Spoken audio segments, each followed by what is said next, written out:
All right. Thank you, Chris. As Chris mentioned, today we're going to be talking about, just an introduction to the TIC stack.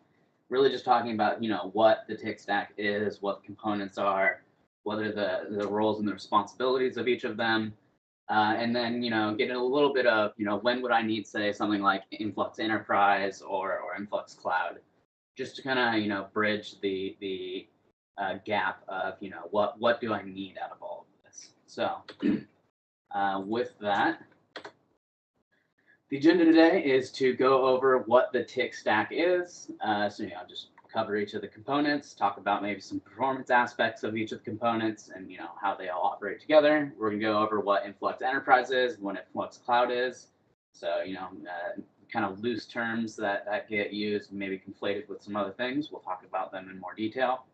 And then finally, at the end of all this, we're kind of going to go through a demo where we just kind of show each of the components of the TIC stack. So just everything kind of used together: Capacitor, Influx Db, Chronograph, and everything kind of, and Telegraph, all in kind of one little package. And we have a repository that'll be available for you to spin this up on your own and just give it a quick demo before maybe trying it out completely in your own system. So Influx Data and sort of the TIC stack is a modern open source platform built from the ground up. Where all of the components were built from scratch, from us, and the idea is to be a modern engine for both metrics and events. So it has, as things have evolved, we've hit kind of new workload requirements. The amount of data that we're generating is really not sufficient for older systems. So we have very, very high volume of real-time writes. It's maybe okay if you lose a point here or there. Consistency is maybe not the most important thing. You just want to be available to take in an influx of data, and that is pun intended there. And so we also saw that there's a lot of other sort of metrics platforms out there that either do, just events, which we call sort of irregular time series, or metrics, which are just kind of regular time series. And we wanted to kind of bridge the gap between the two, and we wanted a system that allowed for both regular and irregular, depending on what you wanted to do, without kind of sacrificing large amounts of sort of disk space or performance just to get both of them in the same system. And then the final part is, with this kind of time series or time-based workflows, or you usually don't want to keep around all of the data that you've ingested for an indefinite period of time. So, after a month, I want to expire my data, or after a year, I want to expire my data. And so, we thought about how that comes into play and how you should be able to do that efficiently in our platform. We also noticed that, in just a regular database, something that's not particularly a TSDB, you often have time-based queries where you're doing queries based over some time period. And you can do these types of things in SQL or SQL or in Mongo or any of this, but it's a little bit more difficult to do.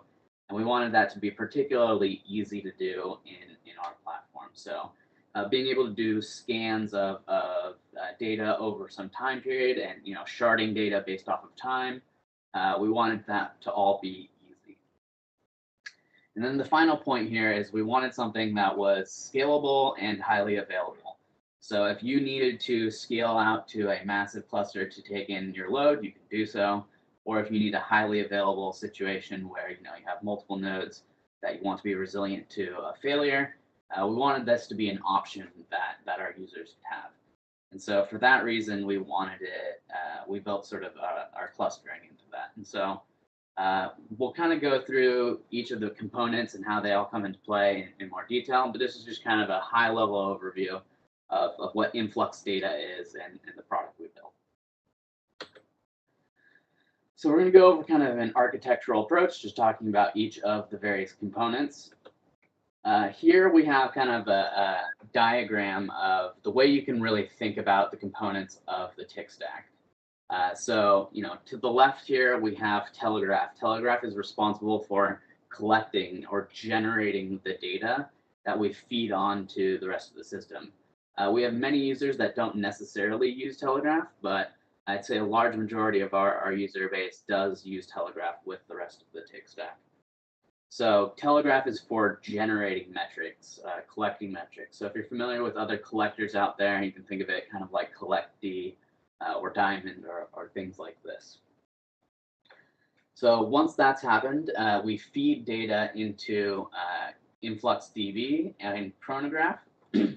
Namely, you're using InfluxDB and Chronograph to kind of analyze the data, whether that be queries that you're writing yourself or dashboards that you're consuming data through Chronograph with. The middle part there is really about what do you do with your data, like what do you personally look at, and it's usually kind of user-driven things. Once data has come through that section, you may end up in the capacitor section, where you can think of this as what is monitoring or making actions on your data. So, when my CPU threshold hits the 99th percentile, kick off somebody an alert to somebody, or send something to PagerDuty, or send out a Slack alert or an email, or spin up more containers, or spin up more pods, or whatever it be. You can really use Capacitor to kind of do these types of workflows. So we call it sort of monitoring and making actions, or taking actions. So that encompasses that top section there, the Telegraph, InfluxDB, Chronograph, and Capacitor. That encompasses our open source offerings. So that is the TIG stack. The TIG stack is 100% free to use. And every component there is 100% open source. So the Influx Enterprise is that bottom section that you see down there, which is clustering, security, and high availability. So the way we kind of differentiate our closed source from our open source is we really think that the things that are necessary to run the system in production are the things we would like to sell. So that's scale out performance, that's security, and that's high availability. And so those are, that bottom section there encompasses our closed source offerings. And we're going to go through each of these components in more detail, just to give you a little bit more of a broad picture of what's going on here. So one question I get asked fairly frequently is, well, why TIG? When you have, say, Elasticsearch and the Elk stack, or you have, Graphite, or you have Prometheus and its ecosystem, why would someone choose to use the TIG stack over any of these other options? And I think it's a very good question, and I think it's a question that we really try to focus on a lot here, or at least the answers are things that we focus on a lot here, and we keep as sort of core tenets of our business. So the first one is we wanted something that's easy to use, and that means easy to operate, easy to get started with, and just kind of all around should not be hard to use. The query language should be familiar. Working with each of the components, setting up all the components together, all of this should be very easy to do. So ease of use and developer happiness are kind of our core tenets. And if we ever notice that we're sort of straying in one direction or the other too much, we usually kind of bring it back to this ease of use concept, the ease of getting started concept.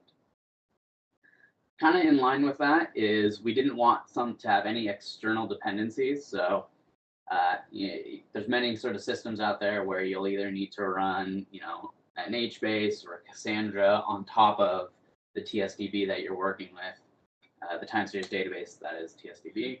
And we didn't want something that was that. We wanted a simple binary that you could just kind of run anywhere on any system. So Linux, ARM platforms, or on OS X, Windows, whatever you want, 32-bit, 64-bit, whatever you wanted to run it on, we wanted something that would work everywhere. And we wanted it to have no dependencies. So those kind of, if you want to run it on a very sort of small platform and have Telegraph running on a bunch of ARM things, or even InfluxDB running near the edge of your system, you could do so without requiring a lot of resources.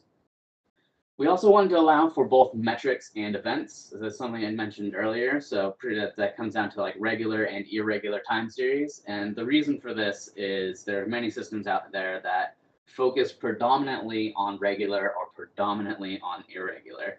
So Prometheus, for example, you can put irregular data into Prometheus. It's just a little bit more painful and not necessarily the easiest thing to do, in my opinion. You can do it, but it's not. It's really intended for regular data. The next point below is we wanted something that was horizontally scalable, so scale out performance as well as available in some highly available fashion. And then the final point here is it's not just a single tool. The tick stack is not just a single piece of software. It is multiple pieces of software. It's a collector. It's a database, it's the visualization component, as well as sort of an action or alerting component or processing an ETL component. And the reason why we think that having all of these components is better than just making any one of them is we think that if you control each of these components, you can really leverage them to provide a lot better of an out-of-the-box experience than you may have with some other products. So if you want to get up and running in a couple minutes and have the baseline of what you would want out of a monitoring system, you can do so with a tick stack very easily. So we're going to move on from here to just talking about each of the components in a bit more detail. We're going to start with the T, which is Telegraph. So Telegraph is a sort of plugin driven server agent for collecting and reporting metrics. These metrics can be both regular and irregular. It can do things like pull from third-party APIs, or it can, pull from different services, or it can even pull the system that it's currently running on to get some metrics. And so there's two ways that we really see people using Telegraph. And that is to monitor all of the servers in their sort of environment, or as well as the various kind of services like their Postgres database, their Mongo database, their Elasticsearch, any of these things. You can really sort of have Telegraph monitor each of them. And the way that people typically configure this is they have Telegraph run on all of their servers, and then on a separate server, they have one that maybe monitors all of their databases and sort of other tools that they'd like to have monitored. It has a very minimal memory footprint, so it doesn't require almost any memory. It's written entirely in Go and compiles into a single binary without any dependencies. And so the way we kind of see Telegraph progressing is, we want to allow people to more easily write plugins. And so we've done a little bit of work on a plugin architecture. We've also done a little bit of work on doing dynamic configuration of Telegraph so that if you decide that you want to start monitoring your system in some other way, you can do so via hitting an API rather than having to redeploy Telegraph. Or re-update the configuration on all of your telegraphs and then restarting the process. So to make it a little bit easier, that's kind of where we see Telegraph progressing. The next part in the tick stack, we're going to hop over the I and go straight to the C, is Chronograph. And Chronograph is our visualization tool and data exploration tool and dashboarding tool. So if you need to do sort of administrative capabilities, like create databases, users, make alerts, any of these things, set up roles for users, monitor certain types of queries that are going on, kill things that are running too long, you can do all of this with Chronograph. So that's mostly kind of the administrative capabilities of Chronograph. If you want to explore your data and just kind of do ad hoc exploration or write queries and see what data comes back, you can do that exact thing with Chronograph as well. And just so you can get a feel, so you don't have to hop into a CLI and start sort of writing queries by hand, you can use Chronograph to kind of help guide you in that way a bit more. And say, you get to a query that you really like, you can very easily kind of export this query to a dashboard and kind of have it persist indefinitely. And so on top of that, since we know that most of the users that are using Chronograph are also using Telegraph, if we can detect that there are any hosts that are currently using Telegraph, we will generate sort of pre-built dashboards for you and display them on the host. So if you're using, we can see you're using Docker, we can see you're using Telegraph. We can infer the types of things that you might be doing and the types of graphs that you might be interested in, and just have kind of auto dashboards there for you. So there's no fiddling around with an empty dashboard and sort of clicking around. There's no going to the Grafana store and figuring out that this is the type of metrics that I want and it's for the Telegraph. It kind of just works out of the box. There's no thinking about it. It just does what you expect it to. And so where we see Chronograph kind of evolving to is even more of this kind of UI layer for the tick stack. So we see it as a place that you'll build and manage tick scripts. We'll talk about what tick scripts are in just a moment. What we see it as a place where you do all your user management, and any new features that come into the tick stack or into InfluxDB or a Capacitor or Telegraph. We really see Chronograph as the place where you will consume those new features, and that's kind of how we see it progressing. Next, we have InfluxDB. As I'm sure most of you are familiar, we kind of get the majority of our users coming from InfluxDB. So they start with InfluxDB and they kind of move on to a new to the rest of the pieces as they have a good experience. And InfluxDB is a custom high-performance data store specifically designed for time series data. As many of you, if you've been with us since before the 1.0 or 0.13 versions of InfluxDB, we rewrote our storage engine to specifically work with time series data and work well with time. It's a variant of an LSM tree that we kind of modified to work specifically for time. And the reason why it's usually not a great idea to invest a bunch of time into developing a storage engine. I think there's a famous quote out there that says it takes between 10 and 15 years for a storage engine to really, bake until you've gotten rid of all of the bugs. But with that in mind, we really thought that, and we saw that we were needing this new storage engine to allow for the types of workflows we wanted our users to be able to do. And so for that reason, we dedicated a decent amount of time to developing our own storage engine.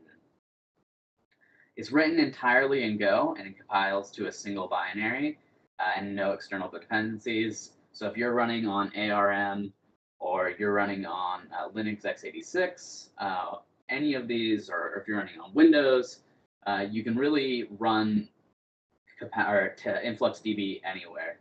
So if you want to run it on a very small, low-powered device, you can do that, as well as a massive server. It'll work on both of them. We wanted to have an SQL-like query language. It's a very common thing to do in the database world, but we wanted to have it so that it was very easy for our users to get started with. That being said, we do hit some roadblocks in the limitations of SQL, particularly for time series.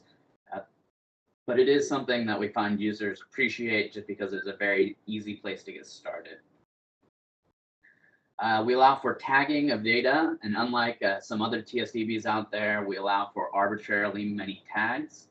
At the moment, these tags currently live in an index in memory, but there's some more going on right now. It's called TSI, if you're interested, which is a time series index that will be a disk-based index for tags, which will unleash users to allow for many millions or even billions of individual series. At the moment, there's a little bit of a hard restriction in kind of the low millions. And we'll talk about what kind of performance you can expect from InfluxDB in just a moment.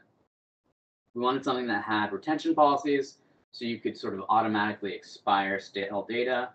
And then we wanted continuous queries, so you could roll up data, or pre-compute any queries that you may be querying more frequently than you anticipated. Just to give you an idea of what kind of performance or how we think about performance here, we kind of think about these three categories, low, moderate, and high. We would consider sort of a low load would be if you're doing less than 100,000 writes a second, you have less than 25 concurrent queries, and less than 100,000 series. So the way you can kind of think about this is, how many telegraphs would this be? And roughly it would be about, I want to say, somewhere in the range of 100 to 500 telegraphs would be what we consider in this low category here, with associated dashboards that are queried by multiple users. This is kind of the way we would think about it. For a moderate load, we'd be starting to get into things where it's greater than 100,000 writes a second, and by writes I mean individual lines spread across. They'd be probably batched into multiple write requests. We also think greater than 25 queries per second would probably be a little bit more in the moderate section, and then more than 100,000 series. So that puts it somewhere in the 500 to 2,000, 3,000 telegraphs reporting to InfluxDB. And we start to get into the higher load section where we're talking about greater than 500,000 writes a second, greater than 50 concurrent queries, and greater than 1 million cardinality or individual series. And keep in mind that these are kind of the current values. With TSI coming out, the cardinality we expect to kind of increase dramatically. We've been doing testing with TSI where there's on the order of tens of or hundreds of millions of series in a single InfluxDB instance. And we really view this as kind of the catalyst for unlocking monitoring containers in the way that you really want to. So at the moment, it's a little bit hard to index on container ID, which is something that is very common for our users to want to do. And we're working towards getting there. And I'd imagine that in the next release or so, you should see that coming out. It's currently in beta, so if you want to do some testing on it, we welcome you to do so. The next question that I get all the time is, well, what kind of hardware should I run InfluxDB on? And this is a little bit hard. It depends a lot on your use case, but we can give you some general guidelines. Low load, you shouldn't need more than 4 cores. 4 to 8 gigs of RAM should be sufficient, and a disk that has about 500 IOPS. The question I get after that all the time is, well, how much disk do I need? That's a little bit hard to give you the specific answer there, obviously, but you end up using about between 2.5 and 3.5 bytes per point. So kind of think about, how many points do I have, and give a little bit of an idea of how much disk you'll end up needing. To give you a little bit better of an idea, so every billion points you intend to write to the database ends up consuming about 3.5 gigs on disk after compression. So, figure out how long it takes to write a billion points and extrapolate from there. For a moderate workload, we expect a little bit more than 4 cores, ideally 8, but 6 would be sufficient. And again, whoops, a little bit of a typo there. You're going to want 8 to 16 gigs of RAM, not 500 IOPS as it's written there. My apologies for that. And you want a disk with between 500 and 1,000 IOPS, depending on what you're doing. And then for a high workload, you're going to want 8 cores, not 8 per second. My apologies again for the typo. And you're going to want between 16 and 32 gigs of RAM. Obviously, if you have a more complex workload, you can scale any one of these dimensions. But this is just giving you a high-level overview. And you want about 1,000 IOPS on that disk. So again, this is kind of just high-level things. If you want to know more detail, I suggest that you reach out to our team here or reach out on our community site, and we can help guide you a bit more. These are just kind of rough ballpark numbers, and I usually don't like to give these kinds of rough ballpark numbers, but people usually find them helpful, and so that's why we put them up here. So now that we've talked about InfluxDB, we kind of move on into Capacitor. Capacitor is really the open source data processing tool. So if you want to process time series data, so you want to create alerts, or you want to do kind of anomaly detection, or you want to transform your data and do some ETL, detecting anomalies, any of these things, or all of these things can be done in Capacitor. So it can operate in one of two ways. It can either process streams of data. A stream of data just means that any write that InfluxDB receives will be mirrored to Capacitor, or you can have it work in kind of the opposite direction, where Capacitor will be polling InfluxDB, and that would be a batch job. So streaming data gets written to Capacitor, whereas in batch, Capacitor pulls data from InfluxDB. So it can perform transformations on that data. It technically has a loopback feature now, so I believe it is technically Turing complete, though you do have to do some backbending to make it work the way you intended it to, but I have done it for fun. And you can store the data that you transform back into InfluxDB. If you ever find that there's something that's missing from Capacitor or some feature that you really wish was there, we allow for what are called user-defined functions. So these are basically just programs that you write yourself that interact with Capacitor over some defined protocol. You can look up what that is. We do it over Unix sockets, and I believe over network. I could be wrong on that though. So you can kind of write your own custom logic and have it interact with Capacitor data. And at the moment we support Python 2 and 3 and Go.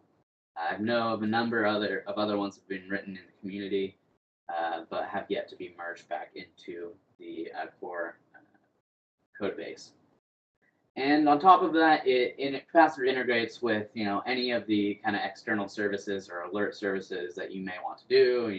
HipChat, OpsGenie, Alerta, PagerDuty, Slack, so on, email. The list is quite extensive. And if you ever find that there's something on there that you wish that isn't on there that you wish was, you can reach out to us or open up a feature request on our repository. Send us an email, open something on community, and we'd be more than happy to answer. So the way we kind of think about load in Capacitor is a little bit different than how we think about it in InfluxDB, but we can do some categories for that as well. Jobs or units of work are defined in Capacitor by what is called a task, and tasks are basically kind of just individual things defined by a tick script. We would consider you to have low load if you have less than 10 tasks and less than 100,000 writes a second that are going into Capacitor, and your cardinality is less than 100,000.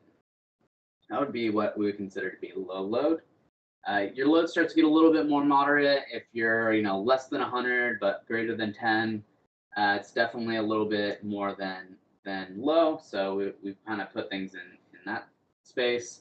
You're also going to be doing greater than 100,000 writes a second, and then the cardinality is going to start creeping up there a little bit more, maybe into the couple hundreds of thousands.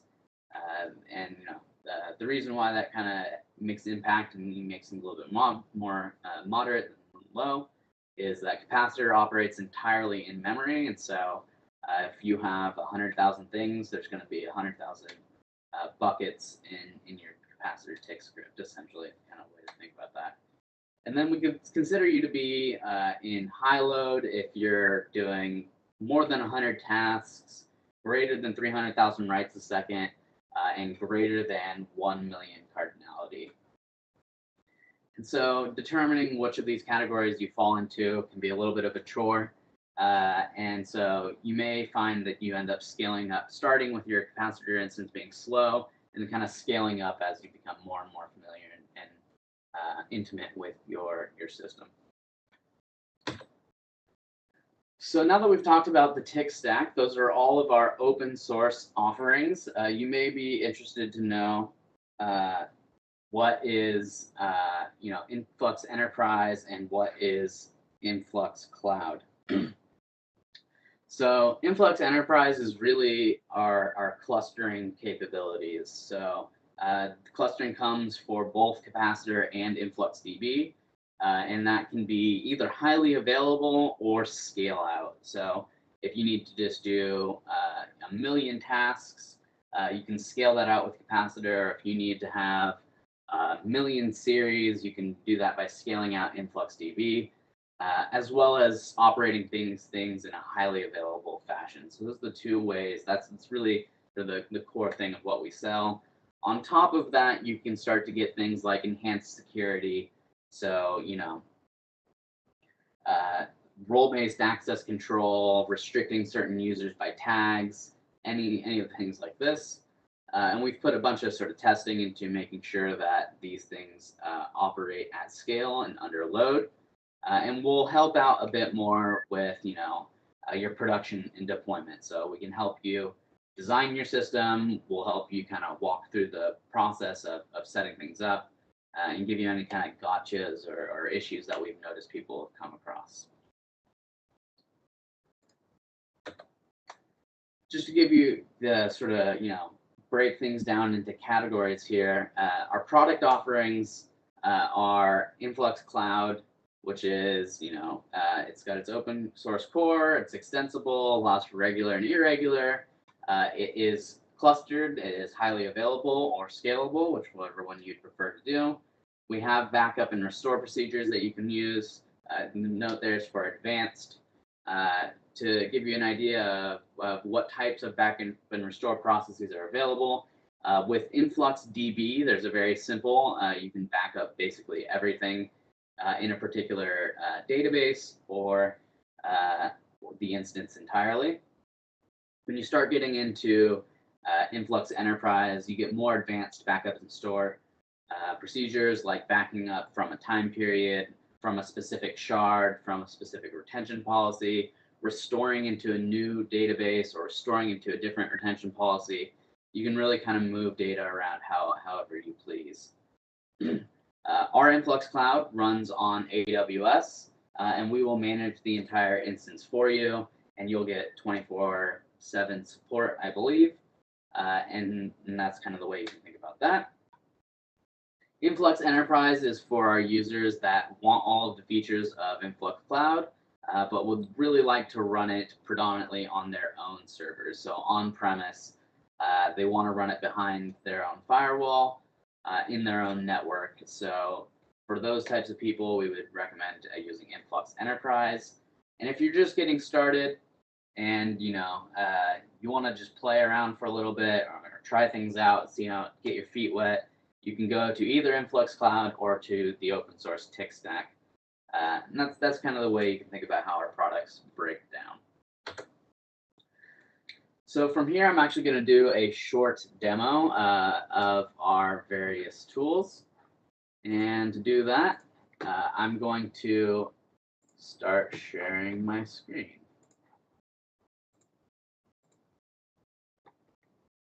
All right, hopefully everybody will be able to see my screen. I'm going to use this Influx Data Sandbox, which is just kind of a sandbox that you can use to spin up the entire TIC stack very easily. And so let me make sure these things are a little bit bigger so everybody can see. All right, and I'm going to move things around. And there we go. So if you go to the sandbox, it requires Docker and Docker Compose. Essentially what it's going to do is just spin up all of the components. You just change into that directory and then run .sandbox up. And when I do that, we're going to see, it's going to spin up Influx Db, Telegraph, Capacitor, Chronograph, and some documentation. And it takes me directly to this page. I've actually been here one time before. And so I had a little bit of this set up for me already. Here we can see, there we go. Let's do the past 5 minutes. So now we've spun up all of our containers and we've spun up all of our services. And we can start to get a feel for what Chronograph is like. So this right here is my host list view of Chronograph. In this case, I only have a single host, but I can see the various apps that are running on my host. So these are my Docker metrics. I can see my Influx Db metrics, as well as my system metrics. So these are all things I can sort of look at my instance right off the bat. Since we've detected that all of these things are on our host, we can click on the host and just get a full dashboard of all of them. And it's doing past hour, but let's do past 5 minutes so we can actually see stuff. And we can see exactly all of our metrics here. We can see how many Docker containers are running, and we can see how many Docker images there are. If I click over to Data Explorer, I can start to build my functions here. So I'm going to do usage user. Whoops. Can you still hear me? I think you can. Yes, you can. Awesome. So let's do something more interesting than what we're currently doing. Docker memory. Let's get rid of Docker memory. So here I've written a query where we're looking at, we've grouped by. We're grouped by CPU, and we're going to look at usage user.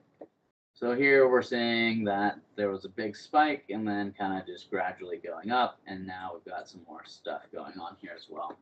So this is where you can start to view your data and get a feel for it. If instead of having this graph, if I want to just view the raw results, I can do so by clicking on this table view over here.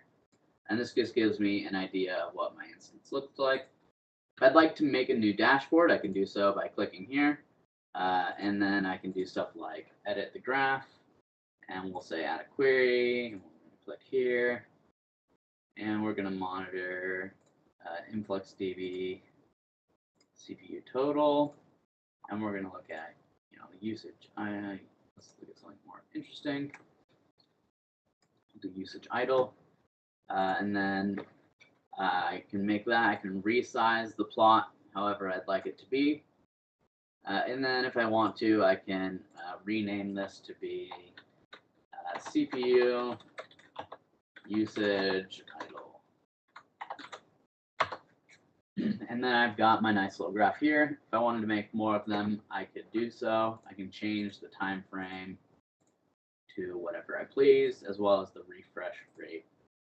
If I want to rename the dashboard, CPU dashboard, let's call it CPU dash, you can do so as well. Now if I come to dashboards, I can look at my CPU dashboard and click on the ones that I find necessary. Here, I've gone ahead and set up a capacitor instance as well. I can define rules in Capacitor, so rules end up just being tasks that will end up triggering alerts. So I can do something to the effect of, let's do system, and let's go to load 15, and let's do group by host. In this case, we only have one. So we're going to do, if load 1 ever stops reporting for some reason, we want to trigger some kind of alert. And to do that, we're going to say if data is missing for 10 minutes, we know that there's a problem. So if this host has not reported any system load 1 metrics for 10 minutes, we want to kick off a dead man alert. And we can do stuff like notify the specific user or the specific details of the task. So let's just do in this space, /local host 5555/alert. And we're going to do ID, name, task, group by, sort of click by, and that's going to be the body of our alert message. So we didn't title it, so let's give it a title. And we're going to do system load 1 dead man. And then we can save. And now if I go back to my rules, I can see system load. I can see what type it is. And here I can toggle whether or not it's enabled or disabled. And I can see that it's going to trigger an alert to HTTP. So this is all great.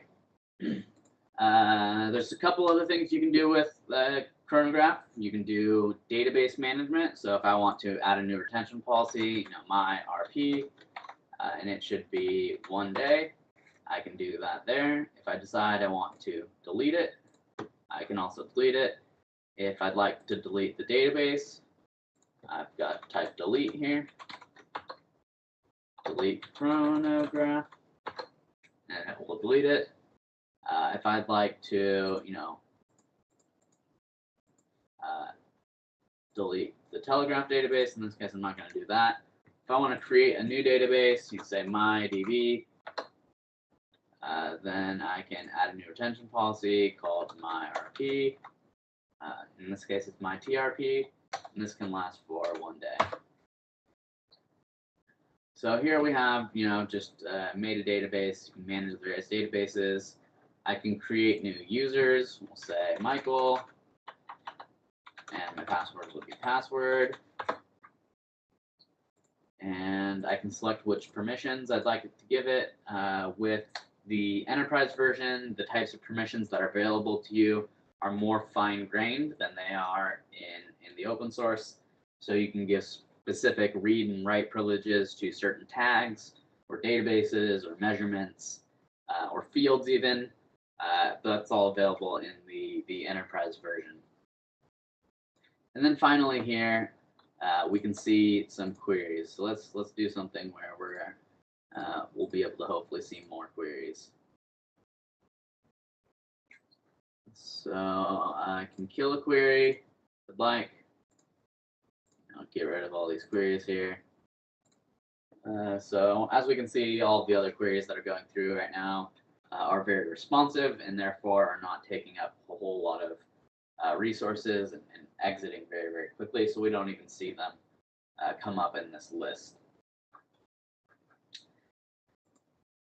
And I think that's it. So if you want to add a new Influx Db source, you can do so here as well.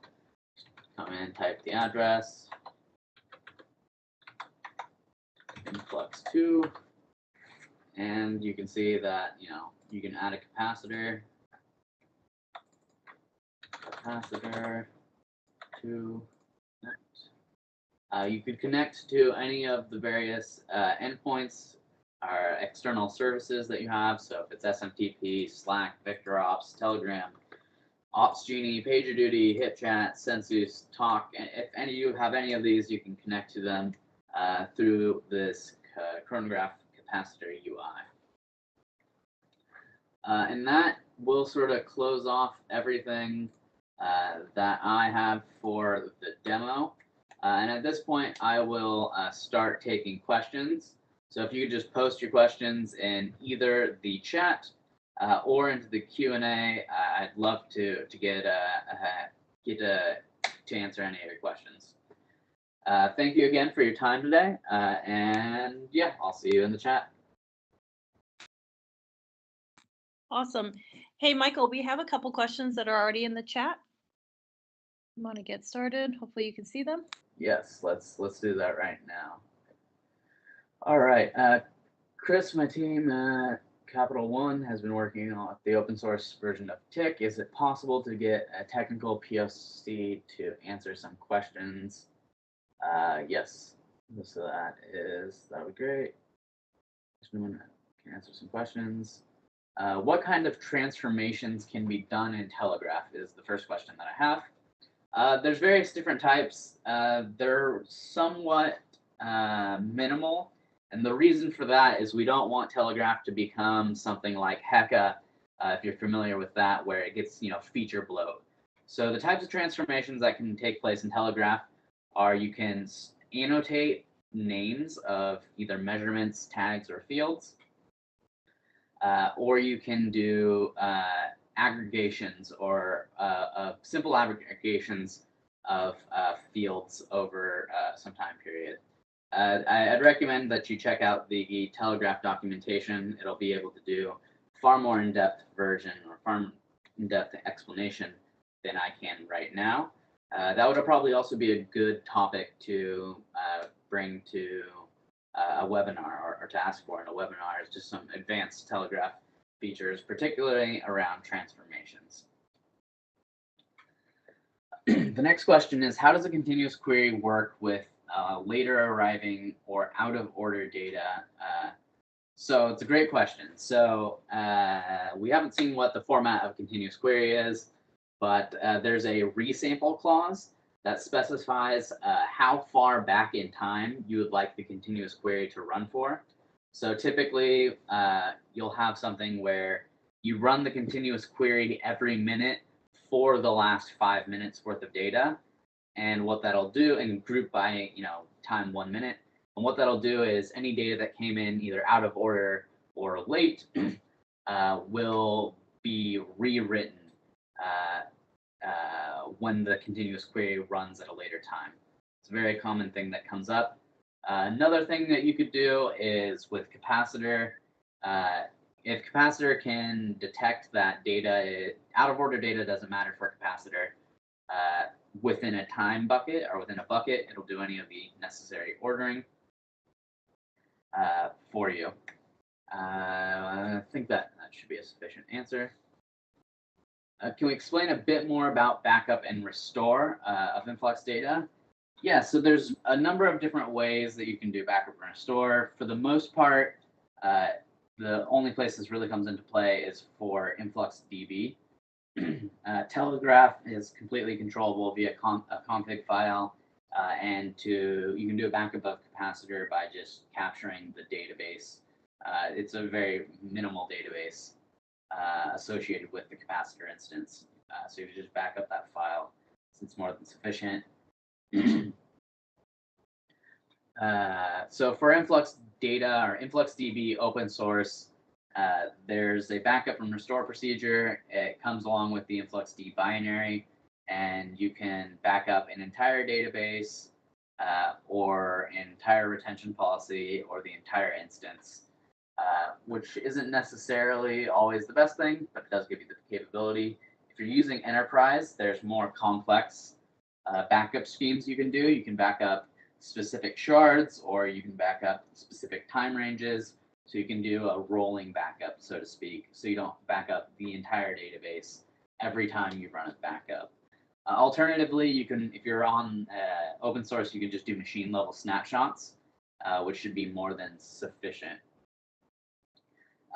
Influx Enterprise also has the ability to do more complicated types of restores. So if you want to change the name of a retention policy when you do a store, you want to change the timeline of a retention policy, you can do all of that with Influx Enterprise restore. Did you say the two are mutually exclusive, horizontal scalability versus high availability? They are not mutually exclusive. Within a particular database, database being the logical database inside of InfluxDB, the concept, that is true. So you will either have a high replication factor, or you will have a low, which will be highly available and resilient to fault tolerant, or you can have horizontal scalability and not be fault tolerant. So if you lower the replication factor, so I only have one copy of data in my cluster, if my data goes down, I'm still technically highly available, but I'm gonna lose. I'm gonna lose a lot of. I'm not gonna be fault tolerant, so I'm gonna lose a decent amount of data if I have a low replication factor and I lose more nodes than I can really deal with. So if I have 2-node cluster with a replication factor of 1, and one of my nodes goes down, half my data is gone, and so you're still technically available in that case. Yeah, you're still available, but you're not resilient to fault tolerance. So that may have been a better way to say that. So they're not mutually exclusive.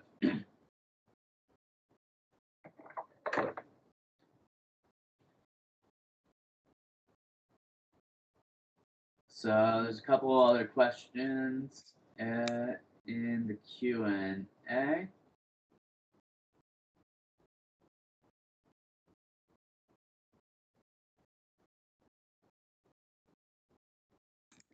No, I think that's it right now. If there are any other questions, we still have a few minutes. We'll keep the lines open for everybody. I want to thank Michael for a great presentation like always. And if you have further questions at the end of this webinar, don't forget to go to our community site where Michael and Jack and a whole bunch of our technical team members are always there to answer any of the questions that you have.